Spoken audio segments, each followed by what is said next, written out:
Assalamualaikum dan selamat malam-malam kepada rakan-rakan. Hari ini kita bersiaran langsung daripada Montego Resort Batam. Bersama dengan kita ada Syukur, Abang Rizal dan juga Hasif. Di mana malam ni kita ada satu jemputan khas. Di antara tiga ni kan. Empat lah. Di antara tiga lah. Kan saya yang sedang bercakap. Tiga ya, lah. Di antara tiga ni akan berkongsi tentang saat-saat getir ketika berada di luar negara. Okay. Satu situasi yang tidak dijangka. Jadi anda kena selit. Tak, actually sebenarnya kita ada seorang sahabat kita yang memang ada pengalaman yang luar biasa lah. Kalau tanya antara kami bertiga, mungkin pengalaman kami ni tidaklah sehebat dia. Betul. Kan? Sebab apa? Pengalaman dia ni bukan daripada segi wang ringgit. Betul. Survival yang saya nampak. Betul. Tapi dia boleh harungi dan hari ni usia anaknya dah 3 tahun. Betul. Jadi kita nak tahu jugalah pengalaman di situasi getir tu, apa tindakan, apa yang dia buat, bagaimana dia mengatasi. Dan kita yakin dalam situasi getir tu pemikiran ni diselubungi dengan macam-macam. Kan? Jadi macam mana dia menghadapi situasi tu. Kan? Jadi rasanya macam 3 moderator, 1 speaker ni. Kita tukar lah. Biasa orang satu moderator, Kita tiga speaker kan? Sekarang kita tukar 3 moderator, 1 speaker. 3 moderator, 1 speaker. Jadi kalau nak tanya kami mungkin tak ada lah dia punya pengalaman sehebat tu. Jadi nampaknya dia seorang speaker anak dia. Dan podcast ni bukan di Malaysia guys. Yes. Tapi podcast ni kita buat khas daripada Montego Nongsa Batam. Jadi special ni. Jadi kita mulakan dengan soalan pertama. Bukan soalan lah, penceritaan pertama. So Sif, apa sebenarnya yang berlaku yang mungkin kawan-kawan kita kat luar dia nak tahu apa yang sebenarnya yang sedang kita nak persoalkan ni. Apa yang cabaran yang kau hadapi 3 tahun lepas ni. Dan mungkin cabaran ni boleh jadi satu pengalaman bagi orang-orang kawan-kawan kita kat luar. Jadi kalau boleh kan di saat geting-geting tu janganlah ngada-ngada nak pergi kan. Betul. Walaupun fikir macam 4 hari ni sekejap kan. Sempat ni aku balik ni kan. Tapi benda yang kita tak boleh nak jangka. Jadi mungkin Sif boleh cerita sikit apa sebenarnya situasi getir tu. Okey, situasi getir tu situasi getir dia kalau kita tengok hari ni 3 hari bulan 6. Okey. Sebenarnya dia lahir pada 1 hari bulan 6. So getirnya adalah saya baru kalau ibaratnya hari ni baru 2 hari. Baru 2 hari Lahir 1 hari bulan 6. 1 hari bulan 6. Hari ni 3 hari bulan 6. 3 hari bulan 6. Maknanya 3 tahun lepas lah. 3 tahun lepas. Maknanya 1 hari bulan 6. Baru 3 hari lah. Baru 3 hari lah ni. Baru berlaku 3 hari. Baru berlaku 3 hari. Baru berlaku 3 So di saat 3 hari selepas berlaku tu kan. So tapi belum cerita lagi apa yang berlaku tu. Ya. Sebelum sampai lah. Kita cerita daripada sebelum sampai lah. Daripada sini tu pergi ke sana tu, pergi ke yang kita tahu dia pergi ke Tokyo, Japan kan. Pergi ke sana tu maknanya ditaja ke ataupun sendirian ke, berhad ke, macam mana tu? Lepas tu ikut trip company lah. Company. Dari company. Dalam masa yang sama macam tadi lah. Saya terbersalin. Terbersalin kita tak dijangka. Kalau nak bagi kita dah check lah, kita dah prepare lah. Whatever kita dah prepare lah macam-macam kan. Biasanya airline dia tak benarkan kalau dah nak bersalin ke, dah ujung-ujung nak bersalin kan. Tapi macam mana dia benarkan pula tu? Okey. Dia sebenarnya kalau ikut international law punya F1 dia atas 30 minggu dah tak boleh dah. Betul. Tapi yang ni dia tak sampai 30 minggu. Tak sampai. Balik tu sampainya adalah 32 minggu.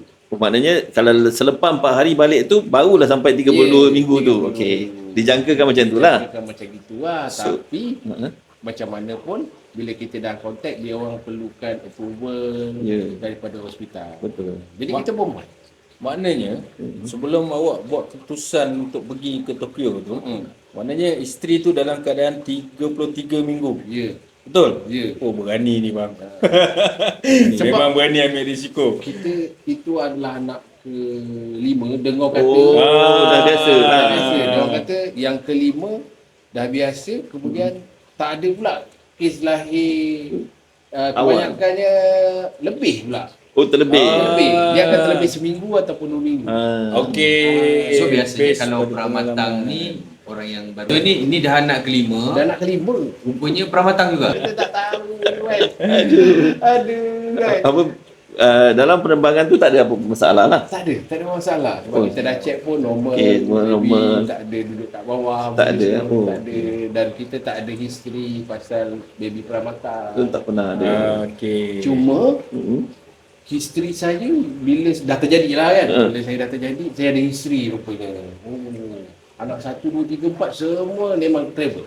Okey. Ah, Siap 1, anak 2, 3, 4 travel. travel. pergi travel Pergi travel. masa tengah mengandung. Masa tengah mengandung, maknanya alamak lama sangat lah ni. Dah masuk 9 minggu, tak bersalin ni 9 bulan kan.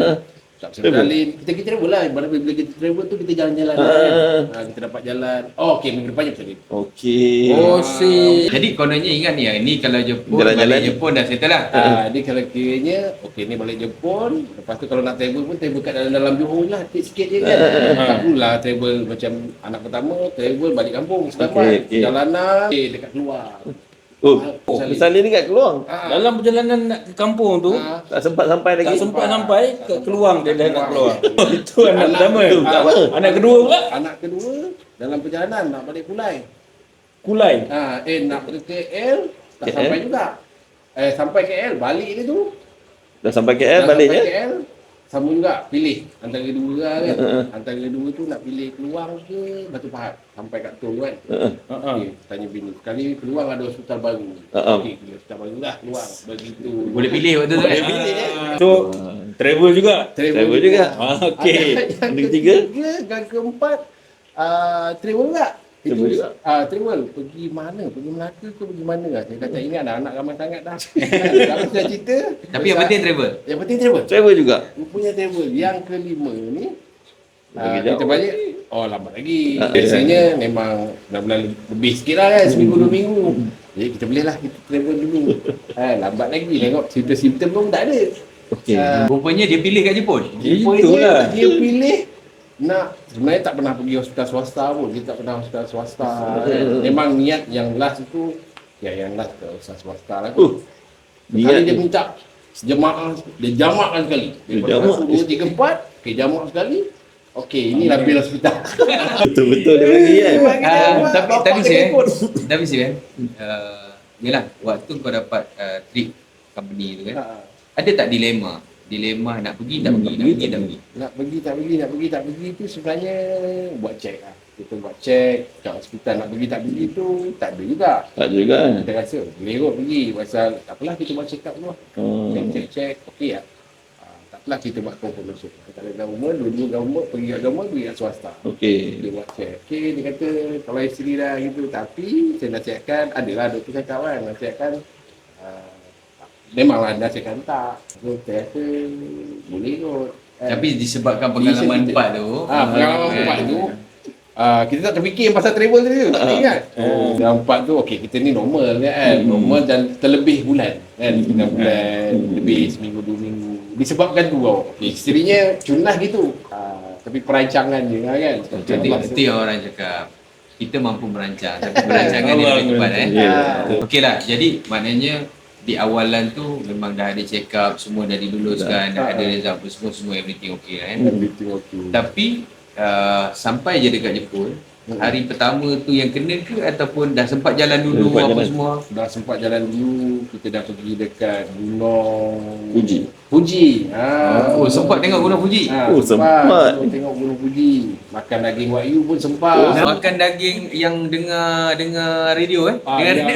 Katanya bakar rumput je ke makan ada. Ya. Sempat makan tu kan. Dia bakar. Green grass lah, green grass kan. Green grass. Dan rumah pun dia nak makan daging wagyu kan. Oh, dapat. Saya punya pun dia makankan sekali kan. Dia tak nak dia nak makan sekali. Selera kan. Rupanya baby pun nak makan tu. Rupanya baby yang nak daging Dapat wagyu. makan je terus keluar. Wah, dapat makan je malam tu. Rupanya okey, daging wagyu protein dia tinggi. Ya. Dia tinggi. So protein lah yang sebenarnya bila doktor sana dia cakap protein lah yang menyebabkan tinggi dan dia push. Terus keluar. Protein daging wagyu tu memang punya wagyu yang Paling- original agaknya. Yalah. Kali proteinnya memang betul-betul protein. Dapat protein lah kita. Fresh. Mungkin daging wagyu yang fresh. Ya, dapat betul. kat sana kan. So, bila dah terbersalin tu kan, Ha. terbersalin. Waktu bila terbersalin sebenarnya apa yang dalam pemikiran awak? Waktu Masa tu memang tak terfikir lah. Tak terfikir macam mana nak buat Last sekali cakap dengan rumah, redor je lah. Salin je lah kat sini. Ibu apa pun kita terima je lah. Betul. Salin je lah. Ingat dia macam Malaysia tu kan. Tak terfikir, tak pernah tergoogle pun. Memang tak terfikir. Jadi tak nak telefon. Tapi bestnya sistem dekat Jepun. Dia bersistematik. Okey. So kita nampak je kat hospital, tak ada orang sibuk-sibuk apa semua. Rupanya dia orang dah daftar dekat dalam hospital tu, dia orang dah call doktor siapa apa semua. Dalam perjalanan tu, dalam van tu, dia orang dah siap dah doktor. Dah prepare semua. Yang bawa daripada hotel tu ke hospital tu ada Ada panggil doktor, nurse, semua dah siap. ambulans lah. Ambulans. Ambulans lah. Ambulans. Oh. Tapi bagusnya dia cakap, dia punya sistem dia tu sebenarnya Malaysia boleh tiru. Dia punya sistem tu dia buat start, dia dah panggil tu dah detail lah. Minta pasport apa benda semua.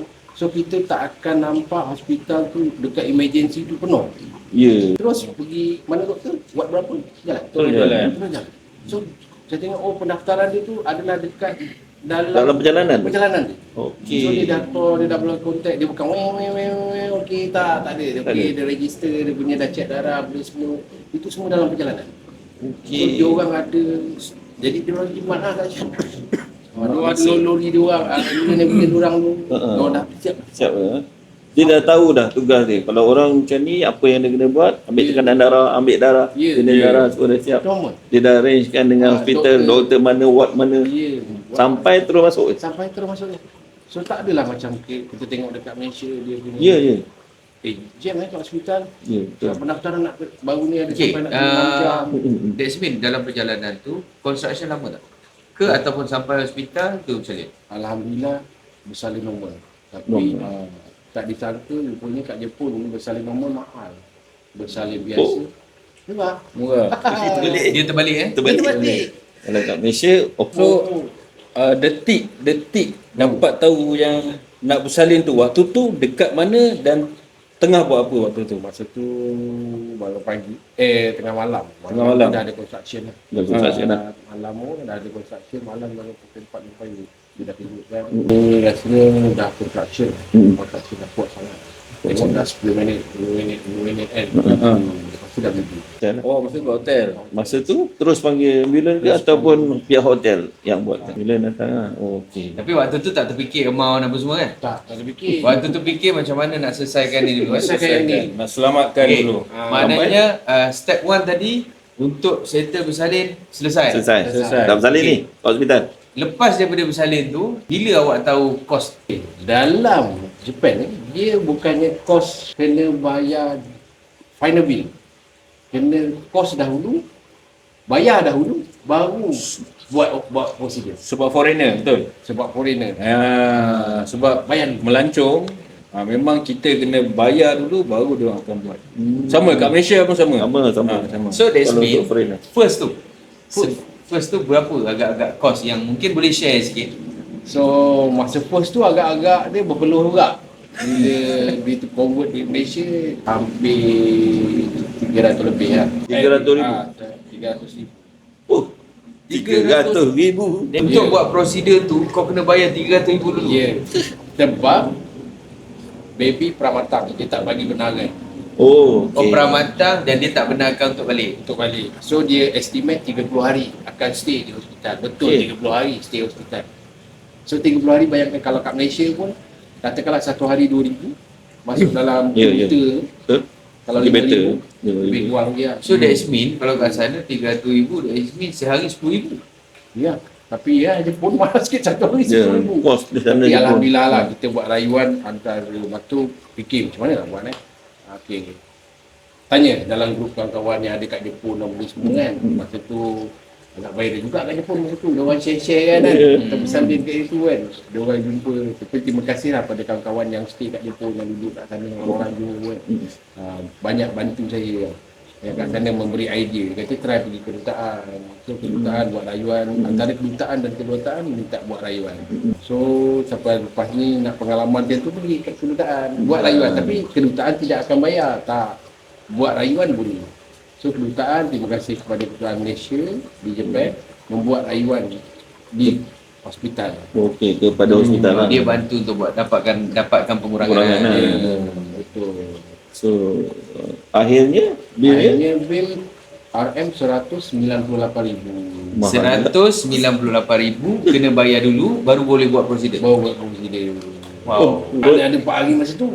Tiba-tiba buat 190,000. Kita pula tak pernah ada kredit card. Kita memang bukan IT tak pernah ada kredit card. Dan pergi travel pun tak buat kredit card.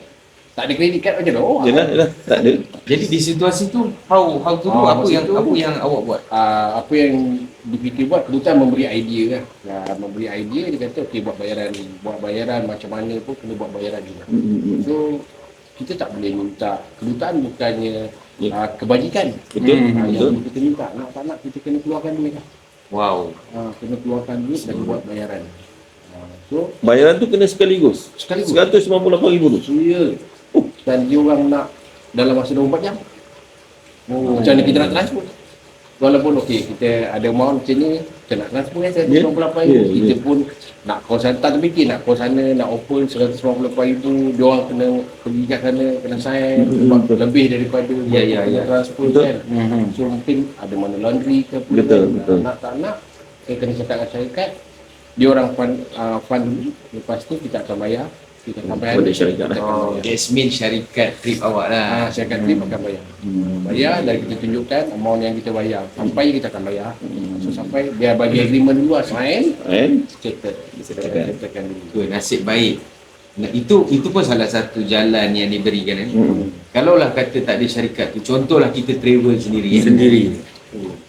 Itu cabaran besar. Betul. Itu adalah cabaran yang orang kata Allah bagi rezeki, sebenarnya bukan rezeki untuk kita juga.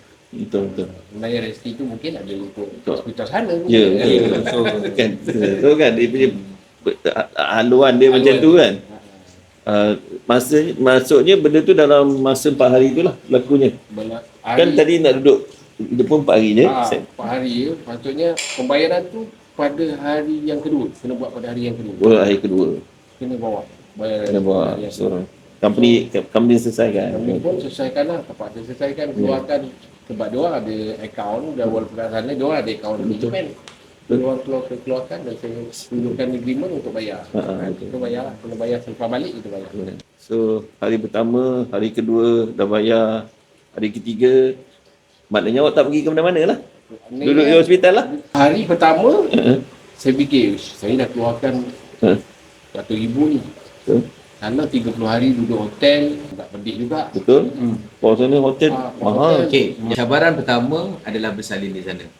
Cabaran kedua adalah costing untuk menetap. Untuk costing kedua tadi untuk proses jalan untuk hospital. Step ketiga ataupun cabaran ketiga adalah how to survive kat sana. Sebab costing dah keluar satu nilai yang besar. And then kena fikir pula kalau 30 hari nak stay kat sana, hotel dah berapa So that's mean cabaran ketiga adalah melalui survival ni.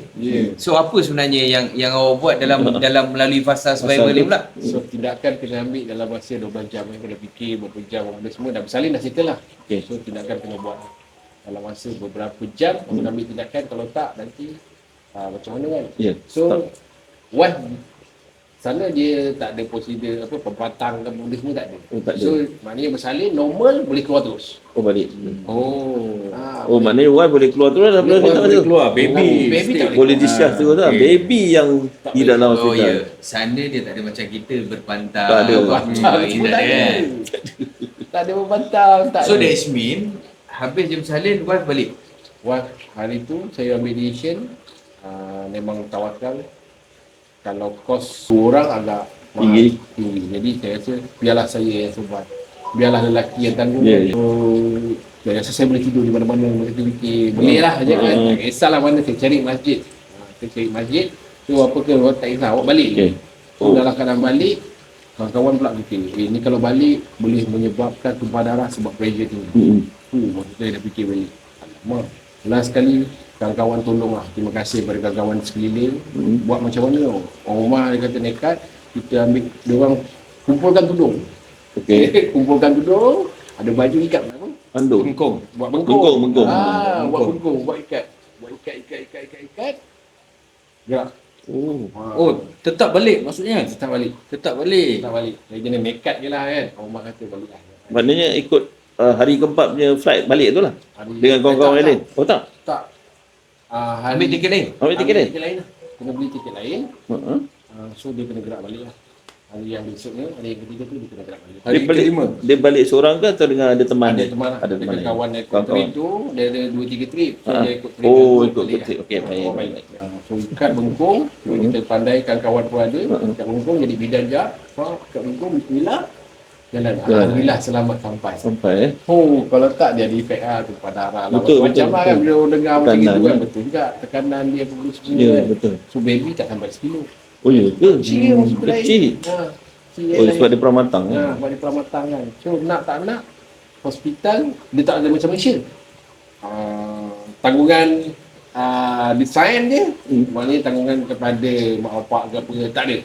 Di sana dia kata kalau saya sign, saya kena tarik. Saya punya doktor. Lesen. Lesen. Dia tak ada benda tu hanya dekat Malaysia. Dia kata tak, saya kat Jepun tak ada istilah tu. So kena settlekan juga. Kena cukup betul, boleh keluar, gram cukup, kilo. Dia ada standard dia lah. Dia ada standard dia. Okay. So untuk baby memang 30 hari lah. Memang 30, dia kira okey dengan 30 hari lah. Masa tu 30 hari, macam mana nak beratkan badan dia? Mestilah kena susu. Nak makan, makanan dia adalah susu. Susu pula dah balik. Dia hantar susu balik kan? Cabaran lagi. Cabaran lagi. Lepas tu cabaran dia pula, bila saya tengok susu, ingredient dia tak halal. Alamak. Betul Kita juga kena jaga kat sana. balik. Takkan kita nak Oh, bagi. maknanya yang hospital punya susu tu Tak halal. tak halal ingredient dia pula. Saya tengok, alamak, tak halal. Susu Ada, dah balik. Susu dah Susu dah balik. Itu cabaran keempat. Wah, cabaran. Dah sampai-sampai cakap macam mana nak fikir. Tanya dia sebaikkan kawan bagi idea. Dia kan kawan dia duduk kat Japan. Takkanlah kan kawan kat Japan tak pakai susu yang sama kan. Susu yang oh tak, dia kata pergi dekat kawan. Dia kata ada. Pergi dekat mana-mana masjid, dekat bawah tu ada kawasan-kawasan ni. Oh, So, ada. memang- Yang tinggal kat Jepun yang bagi tahu lah ni. Pergi kat sini, pergi kat sini. Kita pun gagah pergi kat sini, scan tu. Okey, yang ni halal. Bawa beli cakap doktor, ambil susu yang ni. So hari-hari saya kena datang ke hospital. Saya akan jumpa baby. So kita akan hadap dia 30 hari tu. Hari-hari saya datang. Hari-hari. Masa tu awak tinggal di mana? Alhamdulillah selepas habis trip tu saya tinggal di Tochigi. Ada kawan saya yang baik hati menumpangkan. Dia bayar kan. Nak bagi rezeki ke kawan. Kawan tu memang dah kenal dari Malaysia ataupun baru kenal di sana? Kat situ orang kenal. Oh iya ke? Oh, Maknanya kenal macam mana? Maknanya awak masuk dalam grup-grup orang Malaysia yang duduk di Jepun? Masuk dalam grup Jepun. Lepas tu ada kawan daripada Taiwan ni dia recommend. Dia recommend, ni ada kawan ni. Ni, okey dia kata boleh, saya tolong duduk je kat sini. Rupanya Tochigi dengan Tokyo ni jauh rupanya. Oh, ya ke? Berapa jauh perjalanan? Naik sebab train? naik kereta api. Kereta api perjalanan dalam sejam je. Oh, sejam. Naik, Jauh juga tu.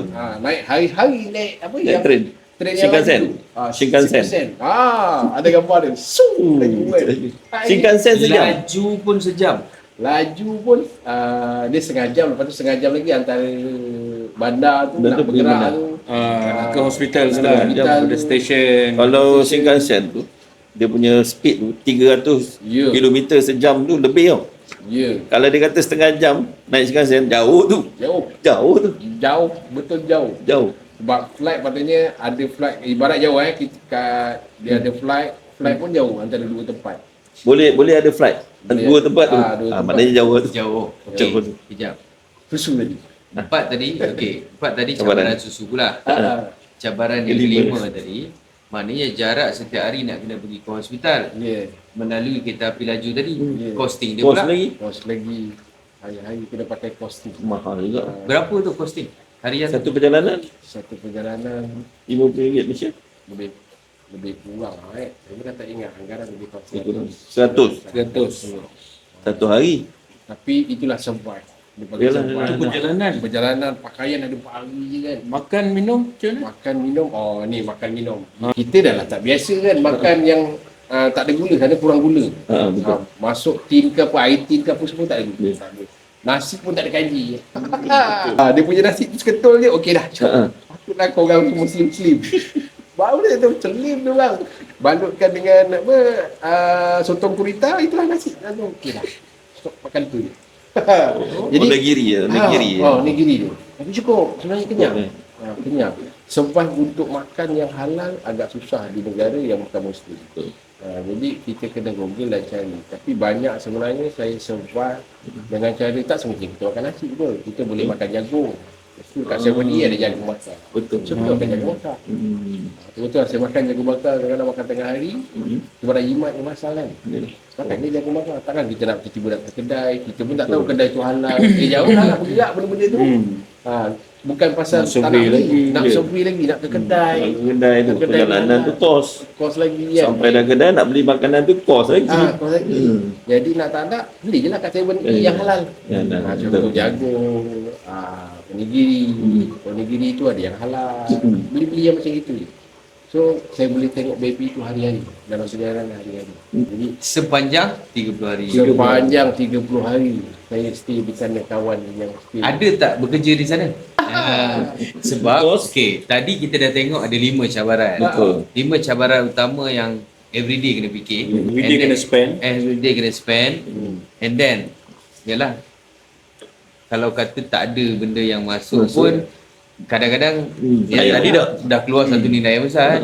So ada tak bekerja juga dekat sana ke, ataupun cari satu another side income untuk cover ke Masa nak sewan tu member ni dia ada yacht. Dia ada yacht. Dia ada yacht into Hafkat.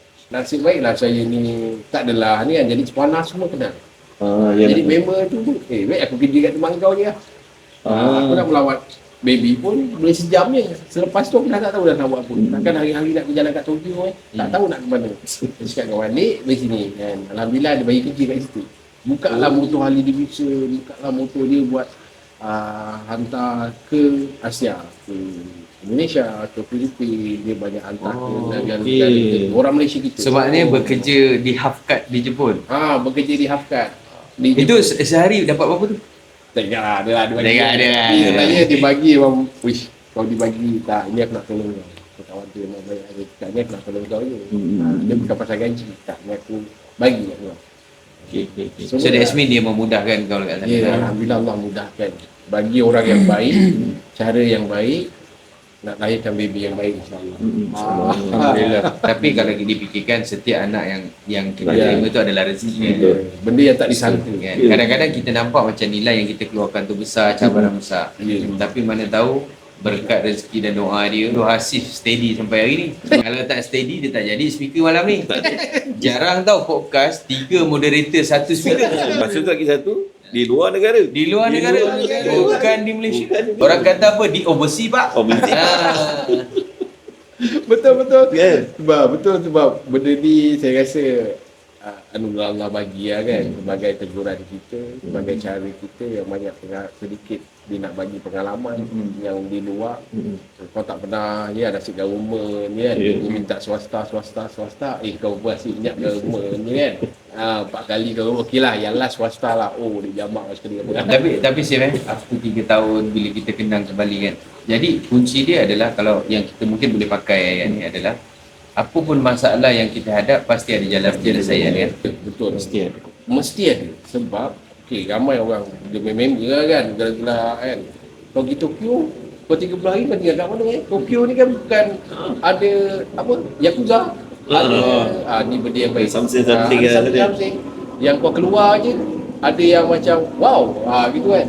So kau boleh jumpa wow tu. Kalau sebenarnya bagi saya, kalau kita nak cari yang baik, kita akan jumpa yang baik. Kalau kita nak cari, niat kita nak cari walaupun contoh kita nak cari kat lubang sampah tu, kita nak cari duit, dia akan jumpa duit. Tapi kalau kat lubang sampah tu, kita nak cari sampah, kita akan jumpa sampah. Bagi saya lah macam itu kan. So Alhamdulillah saya nak cari benda yang baik, dia bagi yang baik lah. Okay, jadi kata-kata hari ni, apa yang kita fikir, itu yang kita dapat. Apa yang kita dapat, itu Yeah. dia. Apa yang kita pandang, kalau kita nak fikir benda yang baik, kita akan dapat benda yang baik. So jangan fikir tak boleh buat, aku tak boleh, aku tak boleh lah ni. So dia akan datang tak boleh lah. Sebab niat kita adalah nak, so kita akan nak lah. Kita akan boleh dapat dan ada cara. Tak cara A, cara B, cara C, cara D lah. Dalam bidang kerja kita kan. So mesti ada cara nak buat macam mana. So niat kita je. Kalau Tokyo ni, kalau nak cari, di bandar Tokyo ada satu surau, nama dia surau, saya lupa nama dia. Di keliling surau tu penuh dengan maksiat, orang kata tempat maksiat lah kan. Keliling surau tu. Keliling surau. Sebab kita nak cari surau, kita akan jumpa surau lah. Rupanya surau tu dikelilingi oleh maksiat. Turun aja. Ya. Ya. Berguguran iman Ber. Bini jauh. Berguguran. Jadi alhamdulillah ada orang infak. Surau tu aktif. Saya ada masih ada video lagi. Dan orang-orang yang mengaktifkannya inilah orang-orang yang Malaysia dan Indonesia yang aktifkan surau. So maksudnya perantauan, anak rantau. Anak rantau betul-betul dekat bandar Tokyo, betul-betul dekat pusat hiburan. Saya cakap lah mana pusat hiburan? Ini bukan pusat hiburan, ni nak cari masjid ni. Ini hiburan. Rupanya di sebalik pusat hiburan ada masjid. Sebab kita nak cari masjid, kita akan jumpa masjid lah. Kalau kita cari hiburan, kita akan jumpa hiburan. Begitu lagi je kalau kita cari benda yang apa yang kita nak, kita akan Jumpa lah. Kita akan jumpa apa yang kita nak. Walaupun di sebalik kesusahan. Jadi dalam pemikiran kita kena basah, apa yang kita fikir itu yang kita dapat. Yeah. So, dalam bisnes pun kena sama lah. Yes. Sama. Mindset. Mindset tu benda yang betul. Kalau kita nak cari, contoh kita nak cari makanan yang tak halal, kita boleh je makan. Ya, betul. Makan yang tak halal boleh je. Tapi sebab kita nak cari juga, tak ada nasi kita boleh jagung. Kita tak ada jagung, kita boleh ada benda-benda lain, roti. Kenapa kita pilih benda yang Tak boleh. tak boleh tadi? Kita ada benda lagi yang benda yang boleh. So kita cari benda yang boleh. Kita gerakkan diri. Itu yang menguatkan mental saya. Cakap okey, kena pula jumpa kawan-kawan yang stay kat situ, dia pun menasihatkan saya benda yang sama. Betul? Okay. Kuat lagi kan, menguatkan saya lagi kan. Okay, Sif. Hari ke-30. Hari ke-30. Baby pun keluar. Besok balik Malaysia. Besok balik Malaysia. 1 tiket, 2 tiket. Masa tu, bini pun request saya lah ambil. Omar datang. Omar datang ke Tokyo. Untuk discharge baby tu lah. So maknanya Umar waktu tu dah habis pantang kan? Ke belum lagi? Masih lagi kan? Masih dalam batang. Tapi dah okey lah kan? Dah 3 hari. Tapi takkanlah dia nak berjalan seorang macam gitu kan, seorang. Kena bawa anak yang pertama teman, 2 tiket lagi kena beli. 2 tiket lagi kena beli. So jadi total 2 tiket pergi, 2 tiket balik. 3 tiket. 3 tiket balik. 3 tiket balik kena beli. Okey, alhamdulillah. Mana 3? 4? Campur baby? Baby. Baby kena sikit 4 lah. Empat. Campur Baby dalam kandungan dia bawah berapa tahun? Oh dia tak ada. Baby tak ada. Mak dia bukan. Sebab dia tak duduk kat atas kursi. So 3 lah. Tapi risiko bila kita fikir baca-baca balik kan. Bila kita naik, baby dia tak kuat. Kegendang dia. Cuma dia nak naik macam tu kan. Belilah, tengok alat kan. tutup ni. Bawa daripada Malaysia. Mana nak cari je. Beli kat Malaysia. Beli kat Malaysia. Bawa. So pakai. So masa nak naik tu memang kita pun rasa kegendang telinga. Macam mana rasa kegendang dia. So yang tu bertawar. Dia tak pandai telan Elio. Dia tak pandai. Baby. So bagi susu je. Jadi nak kena bagi susu. Masa nak gerak tu terus bagi susu. Lepas tu letak. Jadi bila kita dia isap susu tu, so dia akan telan. Telan. Okey, faham. Benda tu betul lah. Dia akan masa tak terfikir pun. Okey, kau nak apa? Kau kena ambil decision. Betul. Buat apa sekarang? Okey lah. Kau kena susukan. Leo ni belum tu. Dia ada jalan. Ada timer. Hari ke berapa tu? Lepas wife datang. Hari ke-31. Oh, maknanya sampai besok kena stay dulu kat hotel. Stay dulu kat hotel 1 malam. 1 malam, besok gerak balik lah. Discharge Discharge maksudnya stay dulu, besok discharge baru terus balik. Stay dulu. Discharge dulu. Stay satu malam, pakai Airbnb. Cari Airbnb. Oh, ada Airbnb kat sini. Okey. Barulah bergerak balik. Kita fly. Alhamdulillah. Selamat sampai ke Malaysia. So tadi masa dekat Jepun, dekat Tokyo, 30 hari nak minum susu made in Japan. Bila sampai kat Malaysia, ada komplikasi tak dia macam tak nak minum ke? Dia tak suka ke, dia muntah balik ke? Komplikasi tu bila saya terus tutup lah. Susu whatever susu sebab mak tak ada. Hari yang sikit tu kita kena bagi baki yang daripada susu kat sana. Yang lain saya minyak dia dengan susu badan selama 3 tahun lah. Rasanya baru sebulan lepas baru dia berhenti. Sebab pendaftaran pula. Dalam proses tu nak balik pendaftaran. Kalau saya nak tiket flight tu, nama tak ada. Belum ada nama. Belum ada nama, macam nak beli tiket flight. Nama tak ada. Betul. Didaftarkan. Itu cabaran, tambah cabaran lagi. Sebenarnya nak beli tiket flight, rupanya nak beli nama tak ada. Macam mana tak ada nama nak tiket flight? So tanya kedutaan, awak kena daftar pendaftaran kelahiran dekat sini. Dekat kedutaan Malaysia di Jepun ke atau di kerajaan Jepun. Di kerajaan Jepun. Kerajaan Jepun. Macam apa, Jabatan Pendaftaran Malaysia dekat Jepun lah. Ya. Maknanya Jabatan Pendaftaran Jepun lah. Dan pendaftaran di Jepun, kelahiran Jepun. Maknanya sijil lahir Jepun. lahir memang tidak boleh diubah selamanya lah. Tulisan Jepun. Tulisan yang buat tulisan okey. Jepun dia tulisan dia masih dia pakai manual. Maknanya anak dia tak nak ada salah A ke B contoh kan tulisan dia tu kan. Jadi saya kena tulis dalam bahasa ni, bahasa yang saya nak, bahasa ni lah, Rumi apa? Rumi apa? Tulisan Rumi. Dan kena tulis dalam tulisan dia. Ikut itu dia. Padahal saya bercakap tuliskanlah nama dia gini. Dia pun tak faham. Dia pun tak tahu pronounce dia tak tahu macam mana nak pronounce. So, saya cakap awak tulislah je kan. Bukan, saya tak boleh tulis. Dia kata kan, bukan saya tak nak tulis. Sebab ini memang prosedur. Dia pun memang ikut prosedur. Awak kena tulis sendiri tulisan tu. Ikut dia. Namanya apa? Nama dia sendiri. Nama dia. So, depan tu saya letakkan dia Ryu Zaki Ziad. Rio Zaki Ziad. Street Fighter lah. Bapak dia yang kena fighter. Ryu juga kan. Rio Zaki Riyad. Rio Zaki Ziad. Ziad tu Roman lah. Janganlah letak yang Jepun tu kan. Saya kat sana. Sekali saya tak nama siapa kan. So panggil apa sekarang? Saya panggil dia Ziad. Ziad lah. Sekarang Ziad lah. So memang survive adalah. So siapa yang tuliskan nama Jepun? Dia tolak kat situ. Dia kata awak kena pendaftaran kat sini. Tahniah. Dia kata so lahir di sini. Dia tahniah. Kita dah teriak. Tahniah kan. Puan dah. Tempoh dia rasanya 6 bulan juga nak tukar jadi bumi putra kat dalam sini lah. Memang lah proses 6 bulan. Dia dah dapat sijil lahir sana kan. Maksudnya dekat sana dalam perbicaraan tu adakah dia orang mahir English ataupun ayam itik? Memang kita macam ayam dan itik. Dengan doktor pun ayam dan itik. Orang memang kekalkan bahasa dia. Memang tapi diorang maju lah dengan bahasa diorang. Maju. Tak ada masalah pun. Diorang tak tahu pun diorang still lagi ada business. Diorang maju.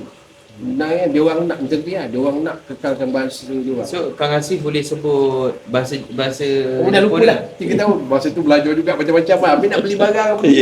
Sikit-sikit kan. Kita Google Translate lah. Masa tu tak ada yebat-yebat yang boleh translate 3 tahun lepas. Nak tak nak macam ayah United tekan sini. Kan dulu pakai translate je kan. Ini pakai macam itu. Aduh lepas tu kena daftar kelahiran. So cakap kelahiran ni macam mana tu tak kelutan.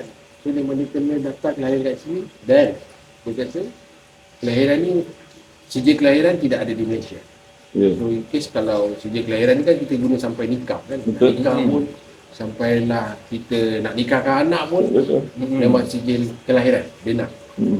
So cakap sijil kelahiran tolong pegang kalau kat Malaysia kan. Sebab sijil kelahiran kalau hilang original awak kena datang sini ambil balik. Pergi Jepun balik ambil. Pergi sana balik. Untuk pendaftaran tu. Ada bayaran? Berapa kos? ada tak macam Singapura kan? Ada setiap kelahiran dia ada bagi macam bonus. Bonus kelahiran dia panggil kan. Mungkin $1,000, lepas tu dalam tempoh 3 bulan tu dia akan sponsor susu. 6 bulan dia akan sponsor susu. Macam dekat Jepun pula macam mana? Okey, bagus je kat Jepun ni.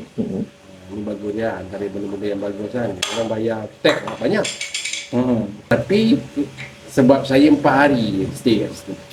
Kalau saya bekerja di situ, dia punya peruntukan daripada orang kata sini tadika sehingga menengah semua percuma, daripada beg, pakaian, buku, yuran, semua percuma.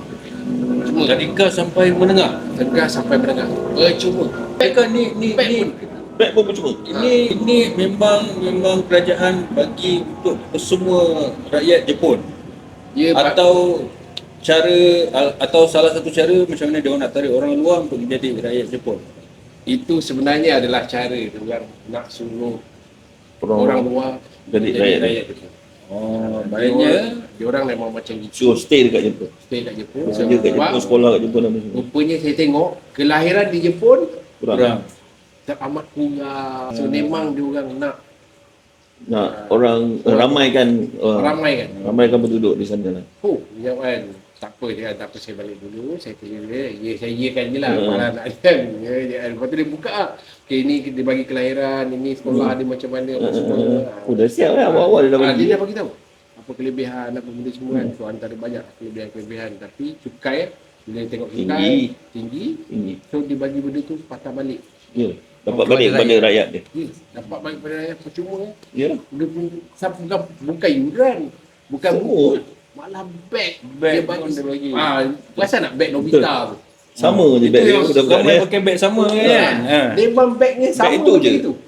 Sampai Budak sekolah tu Beg lah macam beg. kotak bentuk dia. Ya. Ya, itulah bagnya. Itulah bentuk bagnya. Beg dia beg kulit lah tu. Betul. Kerajaan Jepun bagi sampai beg. Sampai ke beg pun dia bagi. Kau tinggal belajar je. So dia kata belajar yang ni adalah bukannya apa, dia belajar tentang disiplin. Dia belajar tentang disiplin je. Disiplin untuk jaga diri. So dia akan belajar disiplin saja. Darjah 1 sampai darjah 6 belajar disiplin je. Disiplin je. Mana ni sebab itulah memang dia orang disiplin. Yalah. Dia orang berdisiplin. Okay, Tapi sangat berdisiplin lah. setakat ni lah. Setakat ni dah bawa balik Malaysia, alhamdulillah semua dah selamat. Sijil lahir pun dah dapat. Okey, macam kita kat Malaysia ni kalau bayi yang baru lahir ni kan dia kena ada MyKid. Ya, Betul. betul. So untuk pendaftaran Daftar di di Malaysia pula macam mana? Okey, balik tu kena isytihar dulu putra. Dia ada akuan, dapatkan sijil akuan dulu putra dahulu. Betul. Dapat sijil akuan dulu putra, barulah boleh buat MyKid. Tapi sijil lahir tak Tetap. Tetap Jepun Tetap ni juga Jepun. tu Tetap Jepun lagi tulisan dia buka. Cuma buku kita kosong. register di JPN juga kan untuk akuan bumi putra tu. Untuk akuan putra kena mohon di JPN Putrajaya. Atas Syarat? syaratnya ada surat kedutaan daripada kedutaan Jepun dan ada surat kelahiran daripada Jepun. So hantar, proses tu ambil masa 6 bulan dan benda semua, buat pengesahan, hantar balik ke Jepun. Dia orang hantar, apa sendiri saya tak hantar. So barulah selepas 6 bulan perakuan bumi putra. Itu pun tak boleh hilang. Ya. Perakuan bumi putra and then baru boleh request MyKid. Baru boleh request MyKid. Baru dapat MyKid. So maknanya lepas ni dia akan dapat IC Malaysia lah. Dapat IC Malaysia. Belakang dia, tengah-tengah dia tu apa benda rasanya. Nombor Kod 65, dia tak 01. Saya anak 65. 65. Malaysia tu. Terus betul Malaysia kan? Kan? Malaysia punya kod Malaysia 65. punya kod. 65 tu lahir di luar negara. Lahir di luar negara kan? Mana-mana di luar negara 65. 65. Maknanya dia lahir di luar negara. So dia tak 01, 2, 3 ke, tak ada. Dia tengah-tengah, kau pula 65 kau negara mana kau lahir ni? Jadi kalau kita tengok daripada penceritaan Asif so cabaran yang kita lalui itu adalah bukan cabaran yang dilalui cabaran yang dilalui itu adalah bukan satu cabaran, tapi cabaran orang kata kalau dah jatuh ditimpa tangga, dilenyap semua terpijak belah tai ayam kan, maksudnya bertimpa-timpa kan. Tapi apa pun cabaran moral of the story adalah apa pun cabaran yang kita hadap, apa pun yang kita lalui dalam kehidupan ni pasti ada jalan dia, sebab kita mampu merancang tapi perancangan dia lebih tepat.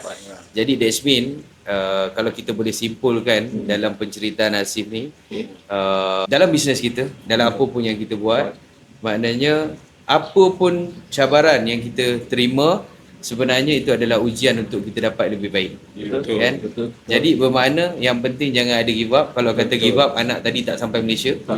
Kalau ada give up juga, tak dapat susu. Sebab susu ibunya dah balik. Kan? Kalau ada give up, tak boleh survive. Kalau ada give up lagi, tak boleh register. Tak boleh balik Malaysia sebab nama tak ada lagi. Kalau give up juga dekat Malaysia, tak boleh register pula ke Bumi Putra kan.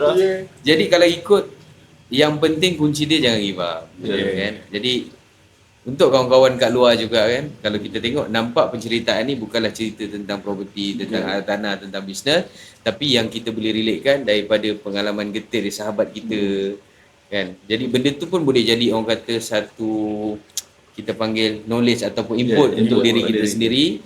Pengalaman yang beliau hadapi, kuncinya jangan give up. Teruskan apa yang kita fikir, itu yang kita dapat. Maknanya kalau kita minta baik-baiklah dapatnya kan. Tapi yang pasti selepas 3 tahun bila kita pandang balik pengalaman tu, aku boleh lepas lah. Walaupun bila kita sebut tadi 198,000, itu antara benda bebanan paling berat bagi aku. Betul kan? Dalam masa 24 hours, kau kena fikir, kau kena dapatkan apa cara sekalipun. Jadi sama juga dalam kehidupan kita. Sometimes tak semestinya benda yang kita suka itu yang kita dapat.